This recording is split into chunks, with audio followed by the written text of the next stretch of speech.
आज हम पढ़ने वाले हैं फंडामेंटल थ्योरम ऑफ अर्थमेटिक। वो थ्योरम क्या कहती है कि एवरी कंपोजिट नंबर, कि जितने भी कंपोजिट नंबर हैं वो कैन बी एक्सप्रेस्ड, उनको लिखा जा सकता है किस फॉर्म में? Product of primes.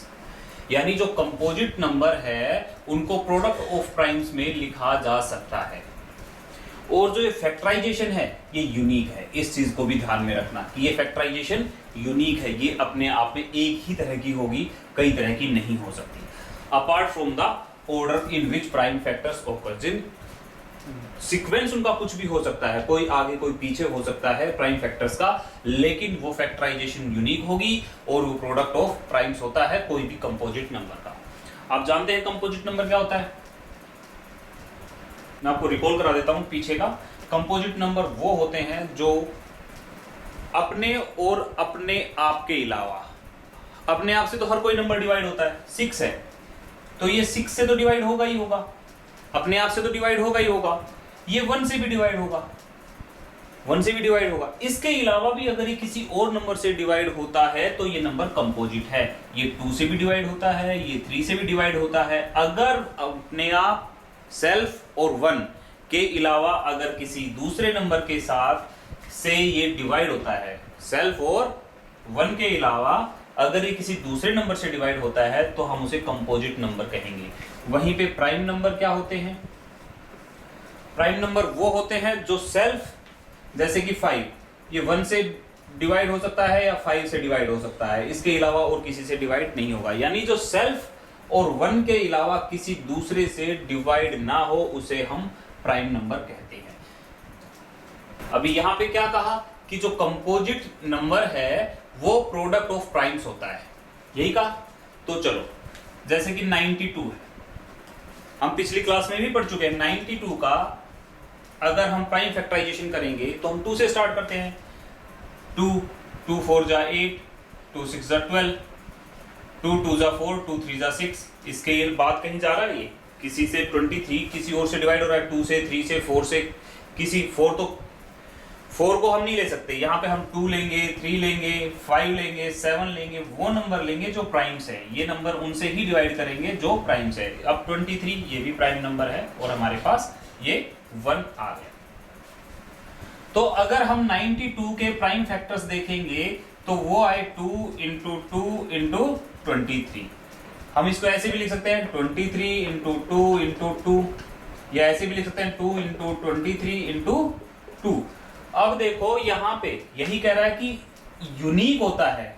यूनिक मतलब इसमें 2 रहेगा, 23 रहेगा, इसके अलावा और कुछ नहीं रहेगा अगर प्राइम फैक्टराइजेशन करते हैं तो।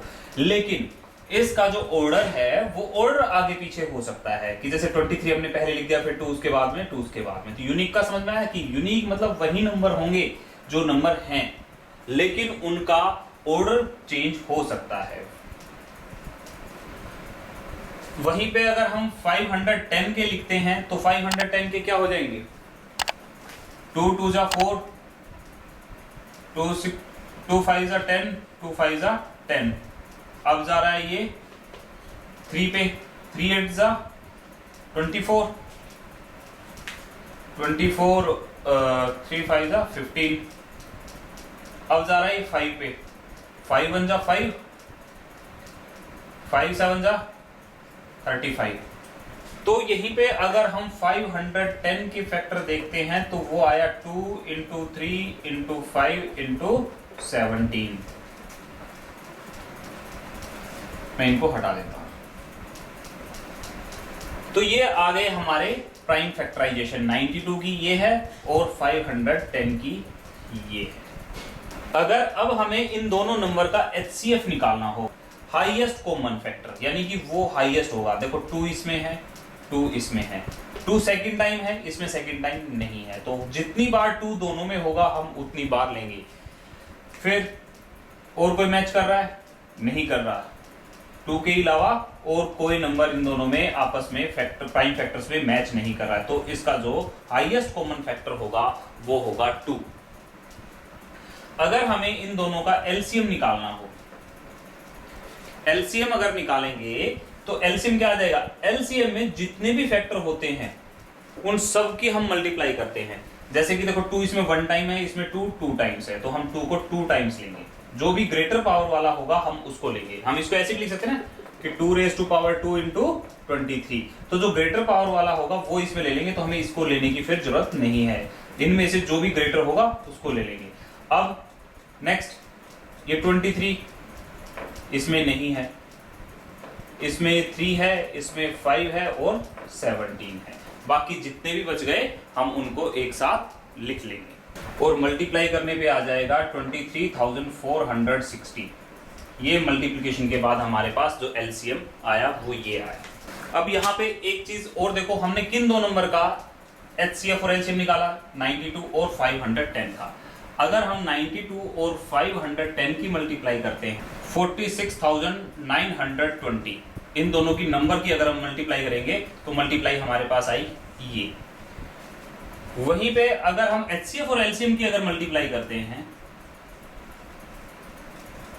एचसीएफ और एलसीएम की मल्टीप्लाई करेंगे तो 2 इंटू 23,460 और इन दोनों की मल्टीप्लाई करेंगे तो भी हमारे पास 46,920 आया। यानी यहां से हमें क्या पता चला कि दोनों नंबर की मल्टीप्लाई, जो भी दो नंबर है उनकी मल्टीप्लाई, जो गिवन नंबर है उनकी मल्टीप्लाई उन दोनों के एचसीएफ, यानी एचसीएफ किसका, ए और बी का एचसीएफ, और एलसीएम किसका, ए और बी का, इन दोनों की मल्टीप्लाई के इक्वल होता है। ये हमारा एक फॉर्मूला आ गया यहां से कि दोनों नंबर की मल्टीप्लाई उन दोनों नंबर का एचसीएफ और उन दोनों के एलसीएम के मल्टीप्लाई के इक्वल होती है।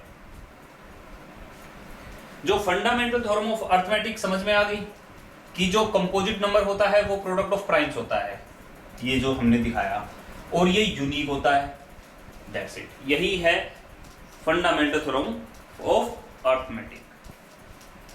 यहां पे हमें 12, 15 और 21 का एलसीएम और एचसीएफ निकालना है। अब अगर हम 12 के प्राइम फैक्टर करें, 12 के प्राइम फैक्टर कैसे होंगे, 2 6 12, 2 3 6, यानी 2 इंटू सेकेंड वाला 2 इंटू 3, यानी कि हम क्या लिखते हैं 2 रेज़ टू पावर 2 इंटू 3। ये हो गए 12 के फैक्टर्स, प्राइम फैक्टर्स। अगर वहीं पे हम 15 के करते हैं तो 15 के करेंगे तो ये जाएगा 3 पे, 3 5 जा 15, इसके आगे 3 इंटू 5। अब लास्ट 21 के अगर हम करते हैं तो 3 7 जा 21, तो 21 के जो प्राइम फैक्टर्स आ गए वो आ गए 3 इंटू 7। यहां तक क्लियर है कि हमने सबका प्राइम फैक्टराइजेशन कर लिया। अब अगर हमें एचसीएफ निकालना होता है, एचसीएफ क्या होता है, highest common factor, highest common factor. तो अब कॉमन होना चाहिए, देखो इनमें कॉमन क्या है, इसमें 3 कॉमन है, इसमें 3 कॉमन है, 3 के अलावा और कुछ कॉमन नजर नहीं आ रहा, तो 3 आ गया हमारा एचसीएफ। इसके अलावा तो इन सब में कोई कॉमन चीज नहीं है। अगर वहीं पे हमें इनका एलसीएम निकालना हो तो एलसीएम क्या आएगा, एलसीएम क्या होता है, lowest common multiple, lowest common multiple. तो मल्टीपल तो मतलब इनसे सबसे बड़ा होगा, इन सबकी मल्टीप्लाई करने के बाद जो आएगा, देखो 2 रेज़ टू पावर 2 हमने लिखा, और किसी में है 2 रेज़ टू पावर 2 नहीं है, लिख लिया हमने। फिर 3 इसमें है, 3 इसमें भी है, इसमें भी है, जो भी हाईएस्ट पावर होगी 3 की हम वो लेंगे। तो 3 की पावर यहाँ भी 1 है, यहाँ भी 1 है, यहाँ भी 1 है, तो 3 की पावर 1 हमने लिख लिया।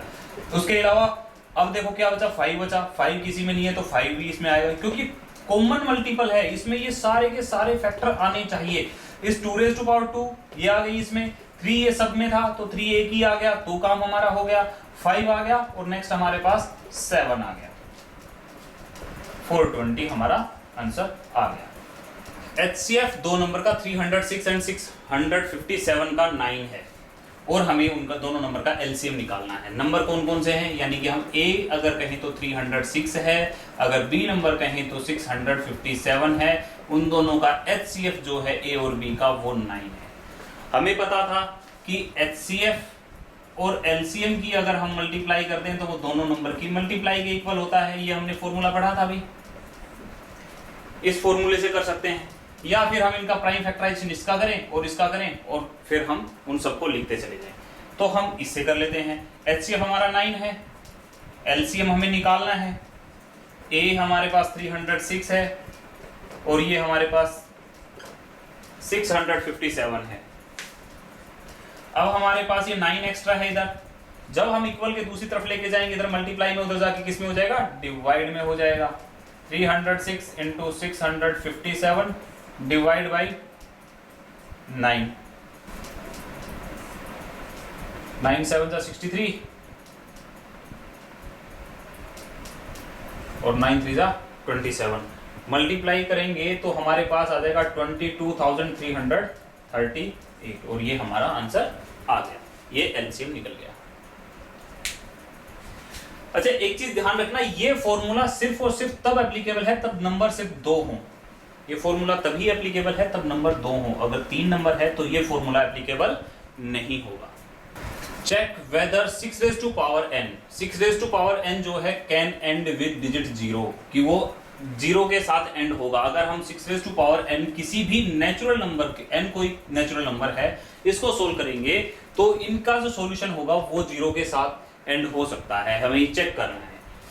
चलिए 6 रेज़ टू पावर n है हमारे पास गिवन, इसको हम क्या लिख सकते हैं, देखो हम 6 के अगर फैक्टर करते हैं तो 2 इंटू 3 लिख सकते हैं, 2 इंटू 3 लिख दिया और इसकी पावर हमने n कर दी, इसके प्राइम फैक्टराइजेशन कर दिया हमने इसके प्राइम फैक्टर्स कर दिए, प्राइम फैक्टर कर दिए, तो इसका मतलब क्या है, अगर दोनों की पावर n है तो 2 की पावर भी n है और ये 3 रेज़ टू पावर भी n है।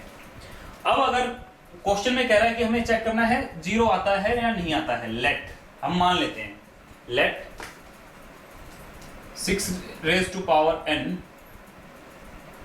Can end with digit 0। अच्छा अगर ये कोई भी नंबर डिजिट 0 के साथ खत्म होगा, जैसे 10 है, 20 है, 30 है, जो भी 0 के साथ एंड हो रहा है, तो वो तो उसका तो एक फैक्टर 5 होगा ही होगा।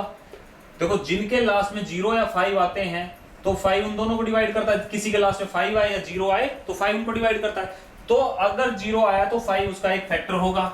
सो 5 must be a factor of 6 raised to power n। 6 raised to power n का एक फैक्टर होना चाहिए 5 उसका। अगर 6 raised to power n इसका फैक्टर है, लेकिन हमने तो क्या देखा, यहां पे तो 2 और 3 ही है उसके प्राइम, जो 2 और 3 है 2 raised to power n और 3 raised to power n है, 5 तो उनमें है ही नहीं। But 5 is not a prime factor of 6 raised to power n. So it is not possible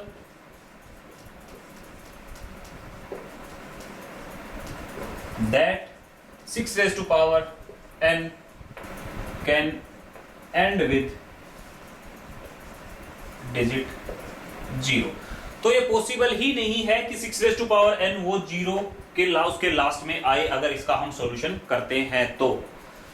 अभी इसी से रिलेटेड आप क्वेश्चन ट्राई करना 2 रेज़ टू पावर n में, देखना क्या आप ऐसे प्रूव कर सकते हैं। 4 रेज़ टू पावर n में आप ये चेक करेंगे और हमें बताएंगे कि आप लोगों ने किया या नहीं किया।